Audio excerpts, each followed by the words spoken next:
Si Jesus ang tanging daan patungo sa Ama. Sinabi ni Jesus sa kanila, "Huwag kayong mabagabag. Magtiwala kayo sa Diyos at magtiwala rin kayo sa akin. Sa tahanan ng aking Ama ay maraming silid. Pupunta ako roon para ipaghanda kayo ng lugar. Hindi ko ito sasabihin kung hindi ito totoo. Kapag naroon na ako at naipaghanda na kayo ng lugar, babalik ako at isasama kayo, upang kung nasaan ako, ay naroon din kayo. At alam nyo na ang daan papunta sa pupuntahan ko." Sinabi ni Tomas sa kanya, "Panginoon, hindi po namin alam kung saan kayo pupunta. Paano po namin malalaman ang daan?" Sumagot si Jesus, "Ako ang daan, ang katotohanan, at ang buhay. Walang makakarating sa Ama kung hindi sa pamamagitan ko. Kung kilalan nyo ako, kilalan nyo na rin ang aking Ama. At ngayon nga ay nakilala at nakita nyo na siya." Sinabi ni Felipe sa kanya, "Panginoon, ipakita niyo po sa amin ang Ama, at sapat na iyon sa amin." Sumagot si Jesus, "Felipe, ang tagal na nating magkasama. Hindi mo pa rin ba ako kilala? Ang nakakita sa akin ay nakakita na rin sa Ama. Paano mo nasabing ipakita ko sa inyo ang Ama? Hindi ka ba naniniwala na ako ay nasa Ama at ang Ama ay nasa akin? Ang mga salitang sinasabi ko sa inyo ay hindi nanggaling sa akin, kundi sa Amang nasa akin. Siya ang gumagawa ng mga bagay na ginagawa ko. Maniwala kayo na ako ay nasa Ama at ang Ama ay nasa akin. Kung ayaw ninyong maniwala sa sinasabi kong ito, maniwala man lang kayo dahil sa mga ginawa ko. Sinasabi ko sa inyo ang totoo. Ang sumasampalataya sa akin ay makakagawa rin ng mga ginagawa ko. At higit pa rito ang magagawa niya dahil pupunta na ako sa Ama. At anuman ang hilingin niyo sa aking pangalan ay gagawin ko upang maparangalan ng Ama sa pamamagitan ko na kanyang anak. Oo, gagawin ko ang anumang hilingin ninyo sa aking pangalan." Hindi kita gustong saktan, Marco.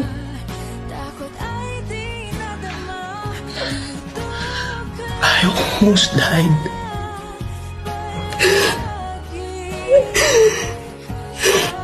And every day, I wished I did. Tell me! I was beginning to see my father in you. Taludan. Mababa ang pangarap. Marco, paano ko sasabihin sa'yo yun? Na unti-unti nang nawawala yung paghanga ko sa'yo. Yung respeto ko. Natakot ako maging katulad tayo ng nanay at tatay ko. Kahit masakit, dapat sinabi mo. Alam mo kung na namatay sa akin, Jenny. Trust.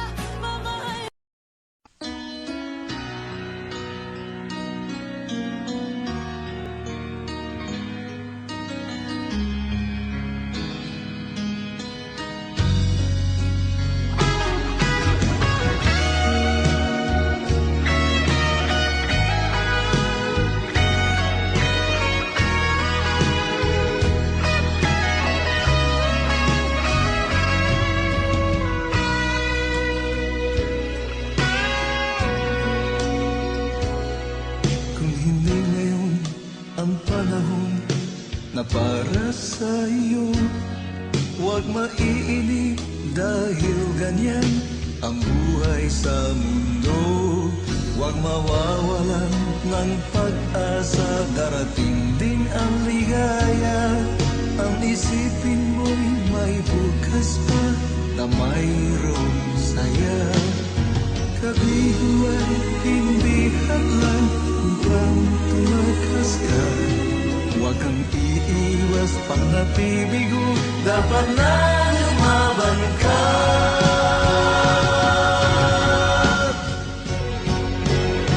Ang kailangan mo'y tibay ng loob, kung mayroong pagsubok man.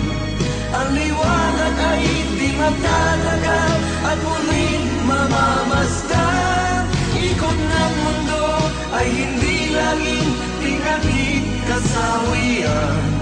Ang pangarap mo ay makakamtan, basta maghintay ka lamang.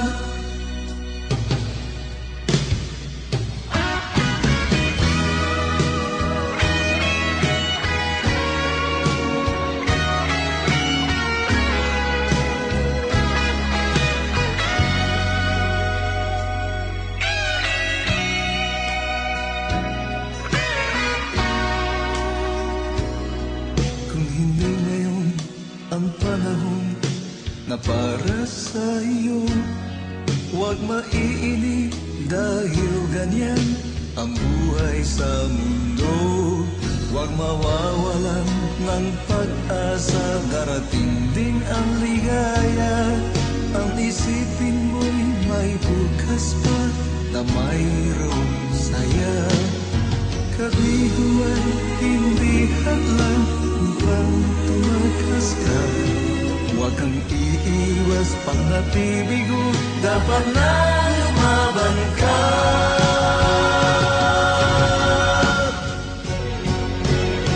Ang kailangan mo'y tibay ng loob, kung mayroong pagsubok man. Ang liwanag ay di matatagal at muling mamamasdan. Ikot ng mundo ay hindi laging tingatid kasawian. Ang pangarap mo ay makakamtan, basta't maghintay ka lamang. Ang kailangan mo'y tibay ng loob, kung mayroong pagsubok man. Ang liwanag ay di magtatagal at muling mamamasdan. Ikot ng mundo ay hindi laging bighati kasawian. Ang pangarap mo ay makakamtan, basta't maghintay ka lamang.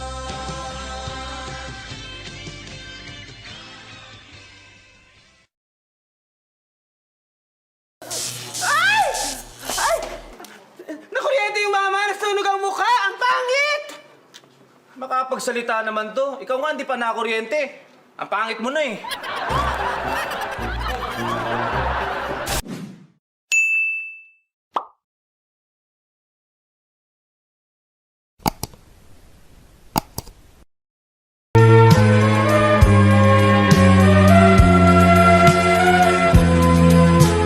Wala sa isip ko na ito'y gagawin mo. Pagmamahal sa isa't isa'y iyong paglaruan. Di ko akalaing ako'y pagtaksilan ng abang puso mong langit kong minahal. Taksil ka man sa sumpa mo, kailangan kita sa piling ko. Kailangan ko'y pag-ibig mo. Kailangan kita sa buhay. Dahil kung ako kani mo nagmahal, lawas ko o kala, gitugyan ang tanan, apanan mo bunlang, kay nagluib ka man. Ang paghigugma mo, may palhin sa uban. Pagmahal na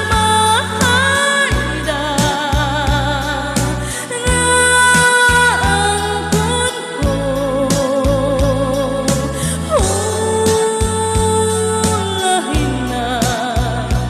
ulahin na ang pagpasol ko.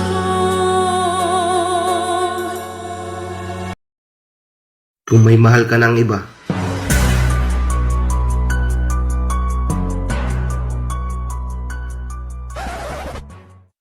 di wow.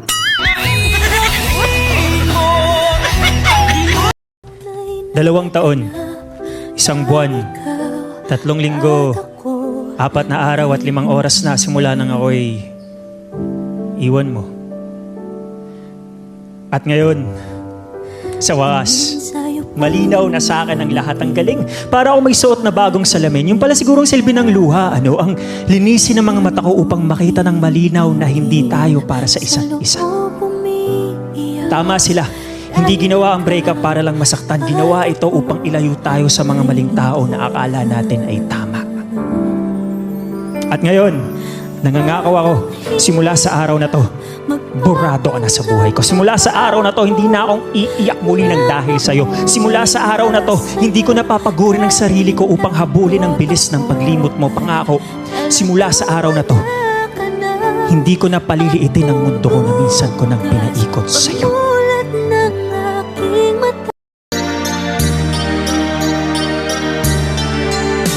Hingun sa gimino karon tingkalan ko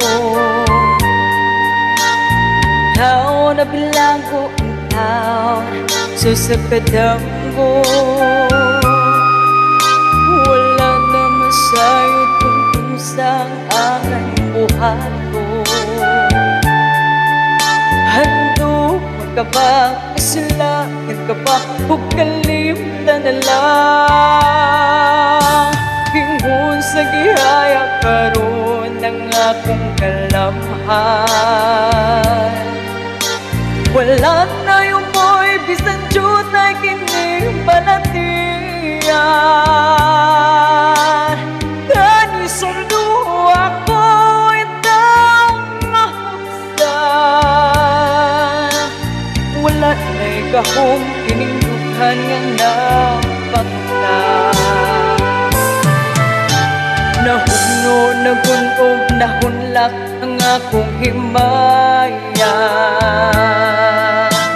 nahugno nagunog nahunlak sa imong pagbiya walay ko kaluoy ako nga gibudhian walay ko kaluoy ako nga kitalikdan patay ng kung mga kanhing puno sa hudyaka patay ng pagbating ng lumsan sa mga luha kanako wala na'y bili di kinabuhi sukat ka na kunti kanako akong pinili Dughan sa hilom ng andoy na lamang ang andoy matapos na lang ang tandaan patay ng mga kanhim puno sa hudyaka patay ng pagdating ng luksan sa mga luha ako wala na'y bili di kinabuhi sukat ka ng budhi ka nako akong pinili sa gindughan sa hilom ng andoy na lamang ng andoy matapos na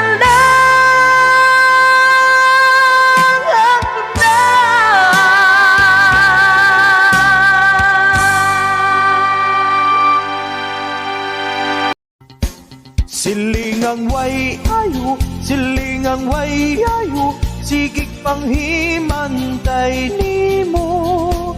Silingang way ayo, silingang way ayo, sigig panghimantay nimo. Ako ang amakitan dito sa may tindahan, mag-abot ang maritis kong silingan. Sige lang og chismis, pulos buhat-buhat lang, istoryang na ay sobra na ay kulang.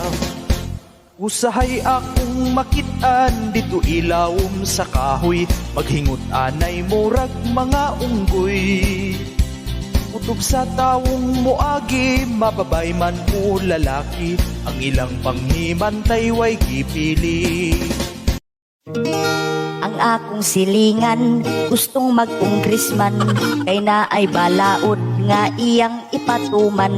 Ang mga tabian, iyahang swelduhan, tag 100,000 ang ilang binuwan. Ang mga marisol ug mga maritis, ang ilahang chismis, dili na ma-useless. Ang ilang trabaho, sayon ra kaayo, ibitay sa pusti, himuong CCTV.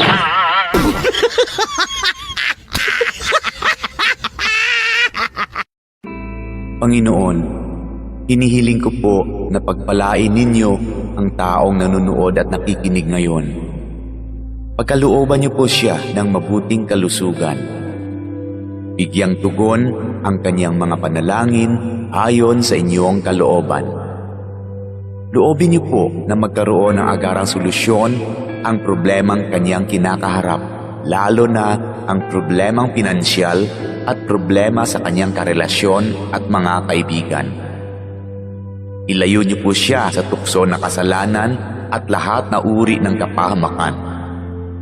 Panatilihin niyo po sa kanyang puso ang pagkakaroon ng malasakit at pagmamahal sa kapwa, katulad ng kanyang pagmamahal sa inyo na aming iisang Diyos.